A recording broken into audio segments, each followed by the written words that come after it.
Siang masih jauh dari terbit, tapi tubuh seorang istri sudah lebih dulu terjaga. Ada piring kotor semalam, seragam anak yang harus disiapkan, bekal yang harus dipikirkan, dan rumah yang harus tetap terlihat baik sebelum hari benar-benar dimulai. Tidak ada yang bertanya apakah matanya cukup terpejam atau apakah dadanya sedang terasa berat.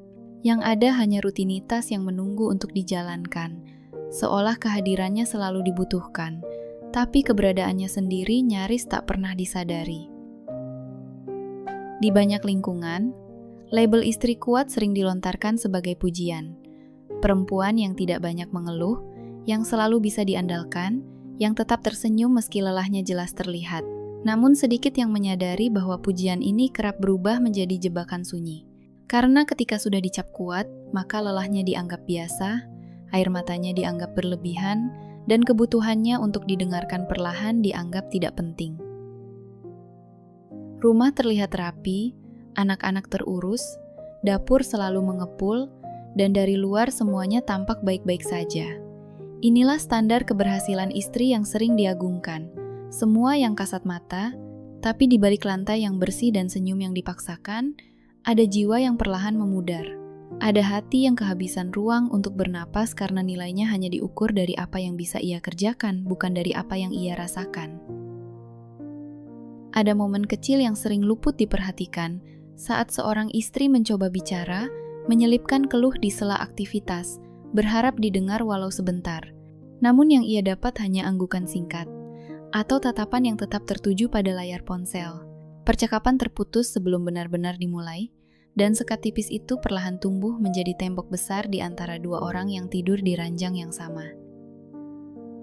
Lelah ini terasa berbeda dari lelah bekerja atau kelelahan fisik biasa. Ini adalah lelah eksistensial, lelah karena merasa tidak dianggap sebagai manusia yang punya batas. Seolah keberadaannya hanya dilihat sebagai fungsi, pengurus rumah, pengasuh anak, pendukung hidup orang lain. Bukan pribadi utuh yang juga bisa rapuh, salah, dan membutuhkan tempat bersandar tanpa harus selalu kuat. Banyak istri mengenal ritual sunyi yang sama, menangis diam-diam di kamar mandi, atau di dapur saat tak ada yang melihat. Air mata cepat diusap sebelum ada yang menyadari. Semua demi menjaga suasana rumah tetap tenang, demi tidak dicap cengeng atau tidak bersyukur. Tangisan itu ditelan sendiri, menjadi kebiasaan yang menyakitkan, namun terasa lebih aman daripada harus menjelaskan rasa yang tak pernah benar-benar didengar. Video ini berdiri di atas satu premis penting, bahwa kuat sendirian bukanlah tanda kedewasaan, melainkan sinyal bahaya bagi kesehatan mental. Kesepian dalam pernikahan bukan hal sepele yang harus terus dimaklumi. Di sini, kita akan mulai membedah mengapa kondisi ini terjadi, mengapa ia begitu menguras jiwa, dan bagaimana perlahan meruntuhkan tembok kesepian itu tanpa harus merasa bersalah atas kebutuhan diri sendiri. Ada jenis kelelahan yang tidak terlihat mata, tapi terus bekerja di dalam kepala seorang istri sejak ia membuka mata hingga kembali terpejam. Inilah yang disebut beban mental, tumpukan tanggung jawab tak kasat mata seperti mengingat stok beras yang menipis, jadwal imunisasi anak, uang sekolah, hingga cicilan bulanan. Semua berputar di satu kepala, tanpa daftar tertulis, tanpa pembagian peran yang jelas, seolah mengingat dan mengatur segalanya adalah kewajiban alamiah seorang perempuan. Tekanan ini semakin berat ketika kondisi ekonomi keluarga berada di batas pas-pasan. Di banyak rumah tangga dengan penghasilan setara UMR, istri bukan hanya pengatur rumah, tapi juga manajer krisis. Ia menghitung, menahan, dan mengorbankan kebutuhan dirinya agar semuanya cukup. Ironisnya, tekanan sebesar ini sering dipikul sendirian, tanpa ruang diskusi yang setara, tanpa tempat aman untuk berkata bahwa ia juga takut dan cemas tentang hari esok. Dalam konteks budaya, konsep menerima apa adanya seringkali disalahartikan. Nilai nerimo yang seharusnya menenangkan justru dipakai untuk membungkam protes yang sehat. Ketika istri mengeluh lelah, ia diminta lebih sabar, lebih ikhlas, atau diingatkan tentang kewajiban dan pahala. Keluhan dianggap tanda kurang iman, bukan sinyal bahwa ada sistem yang tidak berjalan seimbang di dalam rumah tangga. Belum lagi peran keluarga besar yang kadang tanpa sadar menambah beban. komentar mertua, orang tua, atau kerabat tentang bagaimana seharusnya istri bersikap sering berubah menjadi tekanan tambahan. Ada standar tak tertulis tentang perempuan ideal yang harus sigap, kuat, dan selalu bisa mengurus semuanya. Penilaian ini membuat istri merasa selalu diawasi, selalu kurang, dan semakin sulit mengakui bahwa dirinya sedang kelelahan. Bayangkan sebuah gelas yang terus diisi tanpa pernah dikosongkan. Setiap tugas, ekspektasi, dan tuntutan adalah tetesan air yang masuk tanpa henti. Pada titik tertentu, gelas itu akan penuh dan meluap. Masalahnya, dalam banyak pernikahan, istri tidak pernah diberi waktu untuk mengosongkan gelas itu, untuk beristirahat, atau sekadar meletakkannya sejenak. Yang diminta hanya terus menampung, terus kuat, terus bertahan. Beban ini menjadi berlipat ganda bagi istri yang juga bekerja di luar rumah. Setelah 8 jam menjalankan peran profesional, ia pulang untuk mengambil peran lain sebagai direktur operasional rumah tangga. Tidak ada jeda transisi, tidak ada waktu memulihkan diri. Penelitian menunjukkan kondisi ini menciptakan tingkat stres yang jauh lebih tinggi karena tanggung jawab domestik tetap dianggap tugas utama, meski kontribusi ekonomi juga ia berikan. Semua ini menegaskan satu hal penting. Rasa capek yang dirasakan istri bukanlah drama atau kurangnya kesabaran. Ini adalah respons yang valid secara psikologis terhadap sistem dukungan yang tidak seimbang. Ketika satu orang memikul sebagian besar beban mental dan emosional, kelelahan adalah konsekuensi yang wajar. Masalahnya bukan pada pribadi istri, melainkan pada mekanisme rumah tangga yang memang sedang tidak sehat. Ada saat ketika seorang istri akhirnya memberanikan diri untuk bicara, menyusun kata dengan hati-hati agar tidak terdengar menuntut. Namun yang ia temui justru keheningan. Pasangan memilih diam, mengalihkan pandangan, atau sibuk dengan dunianya sendiri. Inilah yang disebut mendiamkan pasangan, sebuah cara menghindar yang perlahan mematikan percakapan. Bagi istri, diam itu terasa seperti penolakan, seolah perasaannya tidak cukup penting untuk direspons. Perbedaan cara memandang konflik sering menjadi jurang yang tak terlihat. Bagi banyak istri, berbicara adalah upaya mencari solusi sekaligus kedekatan emosional. Sementara bagi banyak suami, percakapan yang menyentuh perasaan dianggap melelahkan atau berlebihan. Apa yang dimaksud sebagai ajakan mendekat justru diterjemahkan sebagai drama yang harus dijauhi, membuat niat baik istri berakhir dengan kekecewaan yang sama. Pola asuh dan budaya patriarki ikut membentuk kebekuan ini. Banyak laki-laki dibesarkan dengan pesan bahwa emosi adalah tanda kelemahan. Menangis, bingung, atau mengungkapkan perasaan tidak pernah diajarkan sebagai keterampilan hidup. Akibatnya, saat berhadapan dengan emosi istri yang kompleks, mereka tidak tahu harus berbuat apa. Memberi nafkah dianggap sudah cukup, sementara kebutuhan batin pasangan luput dari perhatian. Bayangkan dua orang berbicara dengan bahasa yang berbeda. Istri menggunakan bahasa perasaan, ia ingin dipahami dan ditemani. Suami menggunakan bahasa logika, ia ingin masalah cepat selesai. Ketika istri berkata ia kesepian, suami mungkin menjawab dengan solusi praktis, bukan empati. Pesan tentang rasa sepi itu pun hilang di tengah perbedaan bahasa, membuat istri merasa berbicara panjang lebar tanpa benar-benar sampai. Lingkungan sosial turut memperkuat pola ini. Lelucon seksis, obrolan tongkrongan, atau konten media sosial sering menormalkan sikap mengabaikan pasangan. Kalimat yang meremehkan keluhan istri dianggap lucu dan wajar. Tanpa disadari, ini membentuk keyakinan bahwa tidak mendengarkan istri adalah bagian dari identitas laki-laki. Akhirnya, pengabaian terasa normal, sementara upaya istri untuk didengar dianggap berlebihan. Tidak sedikit istri yang membawa luka dari percobaan bicara di masa lalu. Pernah suatu kali ia membuka diri, namun yang ia terima adalah amarah, sindiran, atau penghakiman. Sejak saat itu, ia belajar bahwa diam terasa lebih aman. Meski batinnya menjerit, ia memilih memendam segalanya karena takut mengulang rasa sakit yang sama. Keheningan ini bukan tanda tidak peduli, melainkan mekanisme bertahan. Di banyak pernikahan, ada budaya diam yang diwariskan. Masalah rumah tangga dianggap aib jika dibicarakan, rahasia dapur harus dijaga rapat. Namun harga yang dibayar dari budaya ini sangat mahal.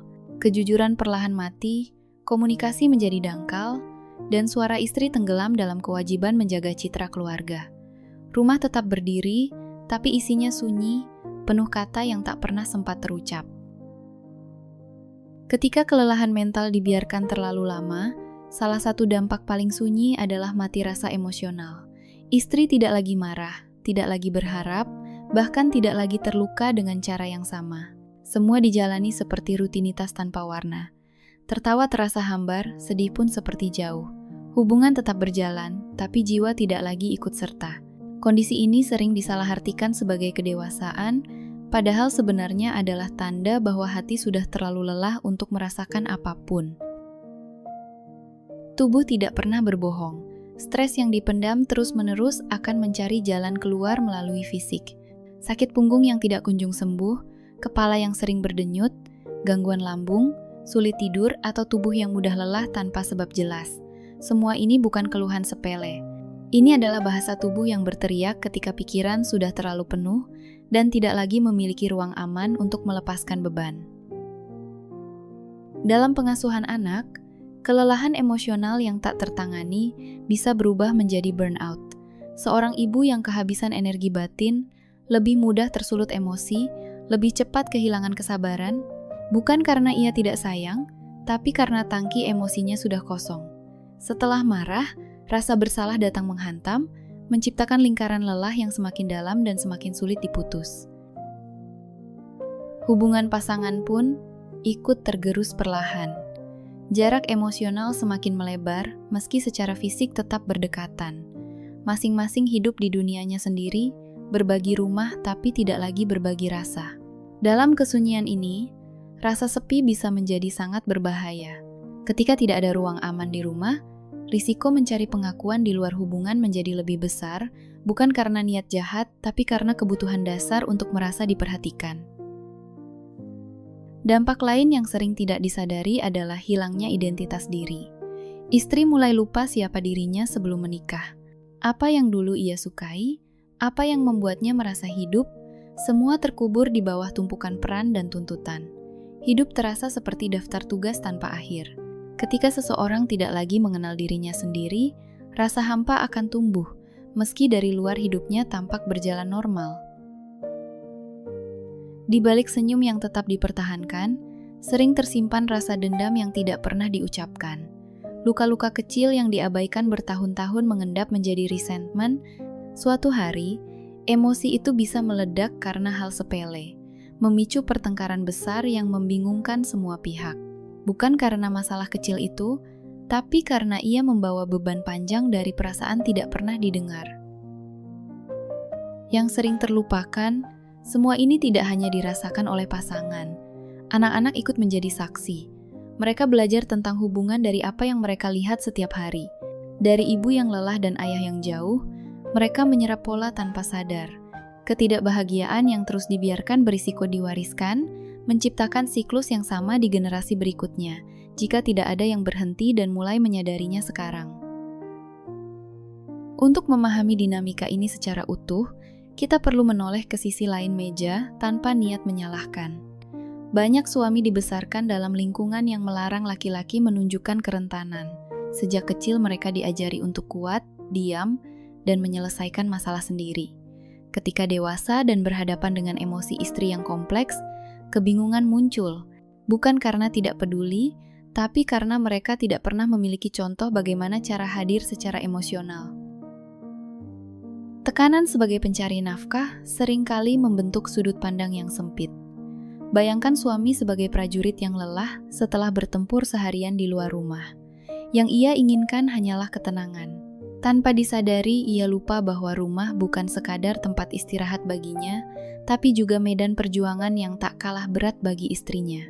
Dua kelelahan bertemu, namun tidak pernah benar-benar saling melihat. Masalahnya sering bukan pada niat, melainkan pada literasi emosional yang minim. Banyak laki-laki tidak memiliki kosakata untuk menamai perasaan, apalagi memahami perasaan orang lain. Ketika istri menyampaikan keluh, yang terdengar di telinga suami seringkali adalah kritik terhadap harga dirinya.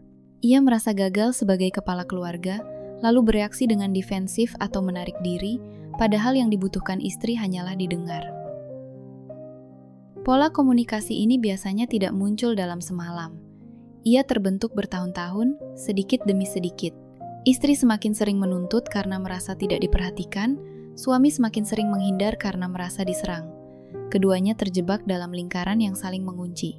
Tanpa disadari, masing-masing memperkuat peran yang membuat jarak semakin lebar, meski keduanya sama-sama merasa lelah dan tidak dimengerti. Penting untuk disadari bahwa pengabaian tidak selalu identik dengan kurangnya cinta.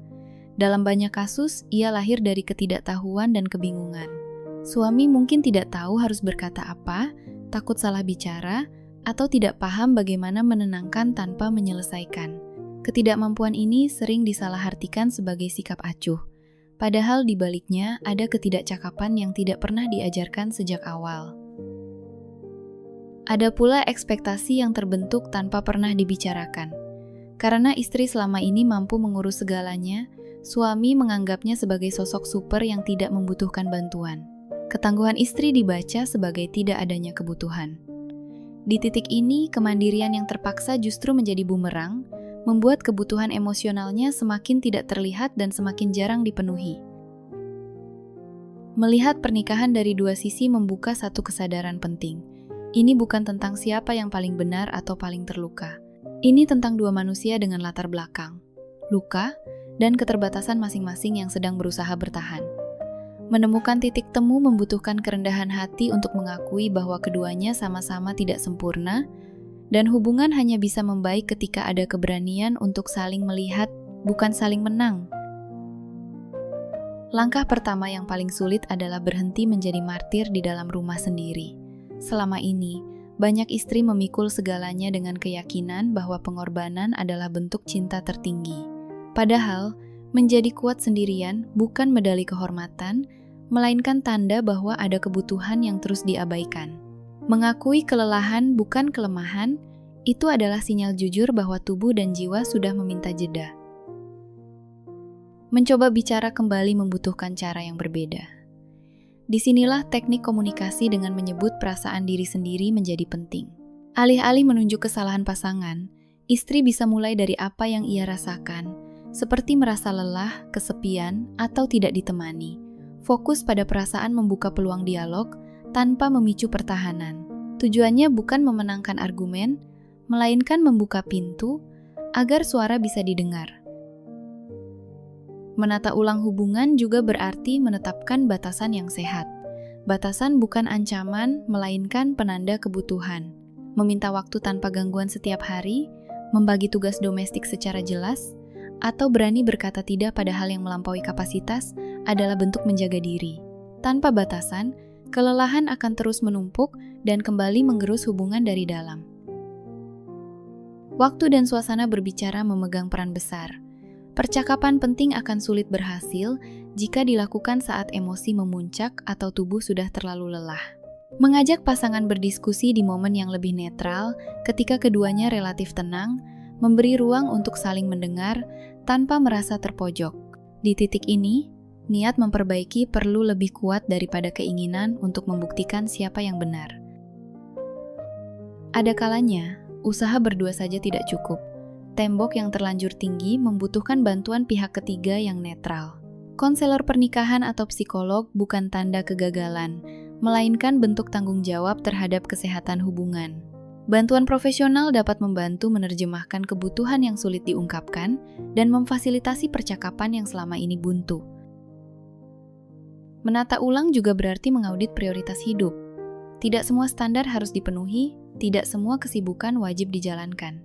Banyak hal dilakukan hanya demi memenuhi ekspektasi orang lain, bukan demi kebahagiaan keluarga. Dengan memilah mana yang benar-benar penting, istri bisa mulai mengurangi beban yang tidak perlu dan memberi ruang bagi hal-hal yang lebih bermakna. Di tengah semua upaya memperbaiki hubungan, satu hal tidak boleh dilupakan, memberi ruang untuk diri sendiri bernapas. Menemukan kembali hobi, komunitas, atau aktivitas yang memberi energi adalah cara menjaga kewarasan. Kehidupan istri tidak hanya berhenti pada peran domestik.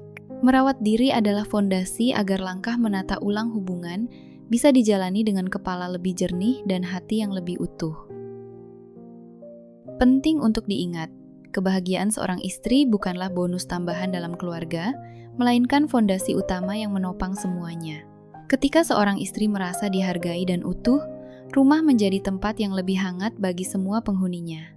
Merawat diri sendiri bukan tindakan egois, melainkan investasi jangka panjang agar cinta, kesabaran, dan kehadiran emosional bisa terus mengalir dengan sehat. Sudah saatnya mendefinisikan ulang makna kuat. Kuat bukan berarti menahan semua beban sendirian tanpa suara. Kuat adalah keberanian untuk mengakui bahwa ada batas, ada lelah, dan ada kebutuhan akan bantuan. Mengizinkan diri untuk rapuh sesekali justru membuka ruang pemulihan, karena tidak ada manusia yang diciptakan untuk selalu bertahan tanpa dukungan. Tidak ada seorang pun yang perlu menunggu izin untuk merasa lelah. Perasaan itu valid, nyata, dan layak dihormati. Istri tidak perlu menunggu pengakuan dari pasangan, keluarga, atau lingkungan untuk berhenti sejenak. Tubuh dan hati adalah milik sendiri, dan hanya diri sendirilah yang benar-benar tahu kapan sinyal kelelahan itu sudah terlalu kuat untuk diabaikan. Setiap percakapan yang sulit menyimpan potensi menjadi jembatan menuju kedekatan yang baru. Meski tidak selalu berakhir sempurna, keberanian untuk bicara jujur adalah langkah penting. Komunikasi bukan sekadar bertukar kata, tapi membangun rasa aman. Ketika empati mulai menggantikan pembelaan diri, hubungan memiliki peluang untuk tumbuh ke arah yang lebih dewasa dan saling menguatkan. Setiap orang berhak untuk didengar dan dihargai di dalam rumahnya sendiri. Pernikahan seharusnya menjadi tempat paling aman untuk pulang, bukan ruang sunyi yang menekan jiwa. Rasa dihargai bukan kemewahan, melainkan kebutuhan dasar dalam hubungan. Tanpa itu, kebersamaan hanya tinggal formalitas tanpa kehangatan yang sesungguhnya. Langkah kecil hari ini sudah cukup berarti. Bisa dimulai dengan berbicara jujur pada pasangan atau sekadar memberi waktu untuk diri sendiri melakukan hal yang disukai. Tidak perlu menunggu perubahan besar.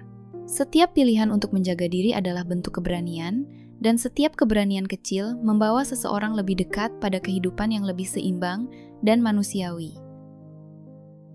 Jika saat ini terasa berat, ingatlah satu hal, kamu tidak sendirian. Ada ribuan perempuan lain yang merasakan lelah yang sama, meski cerita mereka jarang terdengar. Video ini adalah ruang aman untuk saling menguatkan, mengingatkan bahwa perjalanan menuju pemulihan jiwa bisa dimulai dari kesadaran sederhana bahwa dirimu layak didengar, dipahami, dan dihargai sepenuhnya. Kalau kamu merasa video ini seperti menceritakan hidupmu sendiri, atau kamu tahu ada perempuan lain yang sedang berjuang dalam diam, jangan simpan sendirian. Tekan tombol like sebagai tanda bahwa kamu tidak sendirian, dan tuliskan ceritamu di kolom komentar. Suaramu mungkin menjadi penguat bagi istri lain yang sedang membaca dalam senyap. Dan kalau kamu ingin terus mendapatkan ruang aman untuk membahas realita pernikahan tanpa menghakimi, jangan lupa subscribe channel Di Balik Perkawinan. Di sini kita belajar memahami, menguatkan, dan menata ulang hubungan dengan lebih jujur dan manusiawi.